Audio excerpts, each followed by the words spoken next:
How to lose visceral fat versus subcutaneous belly fat. What's the difference? If you're on a journey to decrease your belly fat, then this is the video for you. In this video, I'm going to explain the difference between visceral fat and subcutaneous belly fat, as well as how to determine which type of belly fat you are dealing with, visceral, subcutaneous belly fat, or both. Then I'm gonna provide you a few actionable tips to help you create a game plan to lose your belly fat once and for all. Not only for optimal health, but to also achieve your personal body goals. So let's get right into it. But of course, if you're new to my channel, make sure you hit that subscribe button and hit the bell so you get a notification when I release a new video just like this one every single week.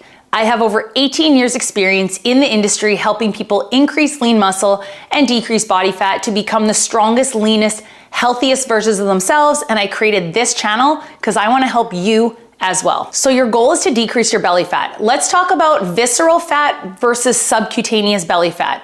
What's the difference between the two and how do we determine which type of belly fat you might be dealing with? Visceral fat is the body fat stored deep within your abdominal cavity. It wraps around your vital organs like your liver, your pancreas, and your intestines. It's often known as the hidden fat because it's not the type of body fat that you can touch and pinch and feel, such as subcutaneous belly fat. High levels of visceral fat are often associated with health risks like metabolic syndrome, diabetes, and heart disease. Whereas subcutaneous fat is the fat found right underneath your skin, and that's the fat that we can pinch and touch and feel. And it's less dangerous in terms of health risks, but it's often the culprit of that belly pooch that so many want to get rid of. So what's the difference between visceral body fat and subcutaneous belly fat? Visceral fat is more of a health concern, where subcutaneous belly fat is more of a cosmetic concern. Now, if you have some belly fat that you're looking to decrease, how can you tell if the belly fat you're dealing with is visceral fat or subcutaneous belly fat? There are 3 different ways you can determine if your visceral fat levels are higher than they should be. 1, your waist circumference. So you're just going to measure with a measuring tape around your natural waistline. How do you find your natural waistline? The easiest way to do it is basically finding the top of your hip bone. So your hip bones are a great landmark because they're never going to move. They are here and they're locked and loaded. Put your fingers right on the top of your hip bones, and then you're just going to measure the circumference around your waist right at the top of your hip bone. And then after you have that measurement of your natural waistline, a waistline measurement of above 35 inches for women and above 40 inches for men might indicate that you have higher levels of visceral fat. The second option is a waist-hip ratio. And with this measurement, you're going to take your natural waistline as well as the widest part of your hips. Then you're going to divide your waist size by your hip size, and a waist-to-hip ratio of higher than 0.85 for women and 0.90 for men can indicate, again, higher levels of visceral fat. And the third option is health symptoms. Higher levels of visceral fat are often associated with symptoms like fatigue, high blood pressure, and insulin resistance. And what I like to tell people is if you do any of these measurements and it does indicate possibly you have a higher level of visceral fat, I suggest you either take this up with your doctor and/or try and find somewhere to get body composition testing done in your area. This is called a DEXA scan. And this can give you a much clearer picture of your body fat percentage as well as that visceral fat number. What causes an increase in visceral fat? Pretty much the same thing that will cause an increase in subcutaneous belly fat. Eating in a calorie surplus, not focusing on quality of foods, increase in stress and cortisol production, as well as or in combination to a decrease in movement. I'll get to the game plan. How are we gonna decrease our belly fat, whether it's visceral fat or subcutaneous belly fat or both? I just wanna take a minute to thank today's video sponsor, Element, one of my go-tos for replenishing my electrolytes after sweaty workouts. Electrolytes are so important for so many functions in the body, including hormonal regulation, nutrient absorption, and fluid balance. Sometimes water just isn't enough, and Element has the perfect balance of 1,000 milligrams of sodium, 200 milligrams of potassium, and 60 milligrams of magnesium. And better yet, 0 artificial sweeteners, no sugar, so no junk. Element can help prevent and eliminate headaches, muscle cramps, fatigue, sleeplessness, and other common symptoms of electrolyte deficiency. Right now, Element is offering my listeners a free sample pack with any order. That's 8 single serving packets free with any Element order. Get yours at drinkelement.com/Michelle. This deal is only available through my link. You must go to lmnt.com/Michelle. Let's start with talking about how to decrease your visceral body fat. Here's 5 things you can start doing to help reduce your visceral body fat. Visceral fat responds to a combination of lifestyle changes as well as healthy habits, such as 1, prioritizing or increasing your aerobic exercise. So that is cardiovascular exercise. Things like brisk walking, jogging, cycling, swimming, aiming for at least 20 minutes, which are highly effective at reducing visceral fat. Now, I'm not saying you have to go run a marathon or you have to go walk 30,000 steps a day. Basically, if you are someone who doesn't get a lot of cardiovascular activity, I have a whole video talking about zone 2 cardio.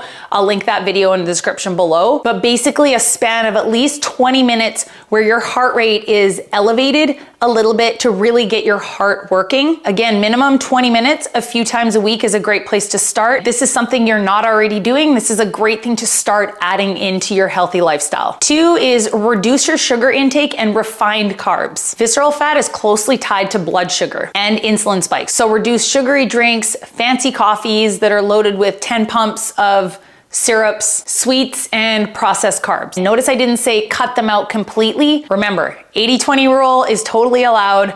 Changing little habits a little bit at a time and trying to reduce your sugar intake is going to help you a lot here. 3, eat more soluble fiber. Foods like oats, flax seeds, avocado, because these foods will help you regulate your blood sugar and in turn help with a reduction in visceral fat. So many other benefits to eating high fiber foods as well, such as helping you feel more full, which in turn will help you with number 2, less cravings for sugary foods because you are going to feel more full from increasing your fiber intake. Number 4, managing your stress. Chronic stress can lead to an increase in cortisol levels, which can contribute to visceral fat storage. So I know, easier said than done, but if you can find ways to decrease your overall stress levels, this is gonna help you as well. And number 5, quality sleep. Poor sleep is a major contributor of visceral fat. So aiming for 7 to 9 hours a night is best case scenario. I know, I'm human, I get it.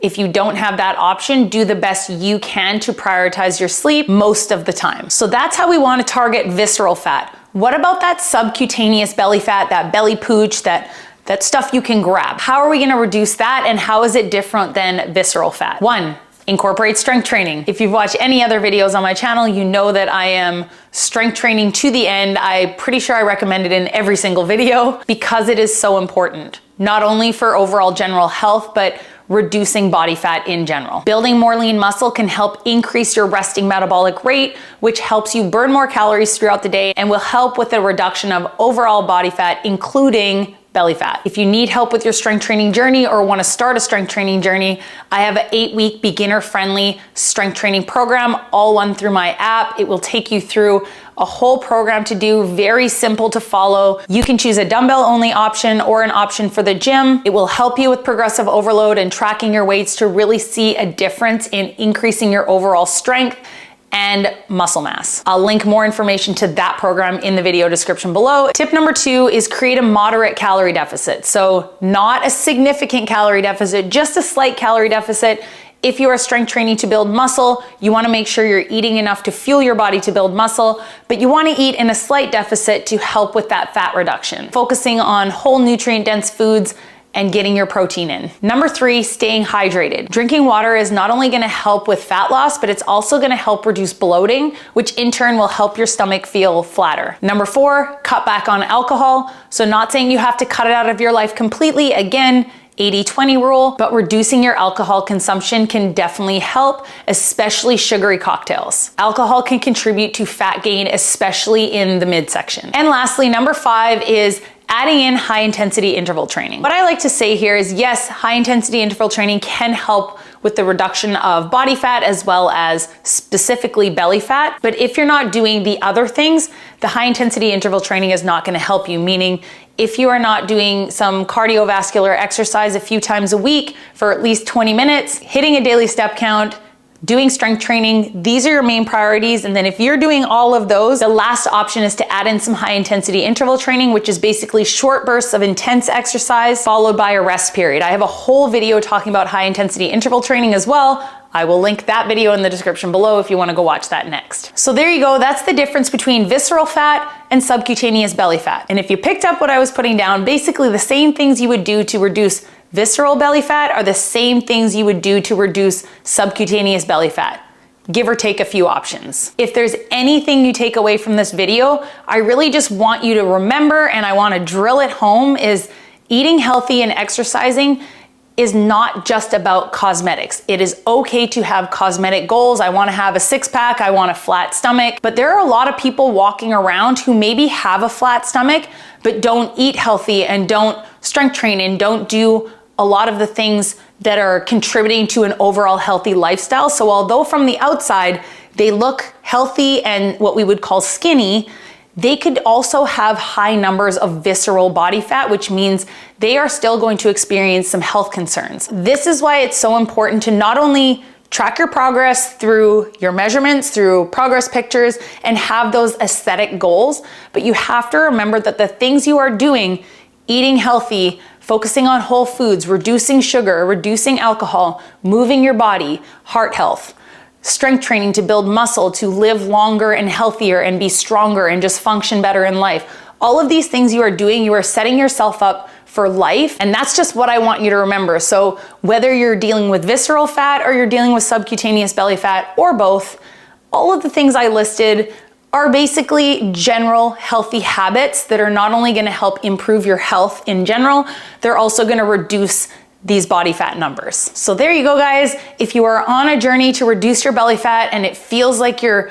working so hard and getting nowhere, just keep going. I promise you, all the things you are doing is going to help future you. It is a slow and steady journey. Don't believe all the people on the internet that told you they lost their belly fat in 3 weeks from this magic diet. It's not true, it's a lie. Slow and steady wins the race. Lay down these healthy habits, really truly make it a lifestyle, not a diet. So when you get to your goal and when you do decrease that belly fat and you drop your visceral fat numbers and you're feeling amazing, it is so much easier to maintain that for the rest of your life because you didn't do anything drastic to get there. Be patient, be consistent. As much as you don't want to hear it, it's the truth, and just keep going, guys. If you need more help with your nutrition or your workouts, you can learn more about working with me one-on-one in my online fitness and nutrition coaching program. I'll put a link in the video description below if you want to learn more about that program. Any questions, leave them in the video comments below. I try my best to get to everybody's questions. And as always, have a great day, guys, and I'll see you in the next one.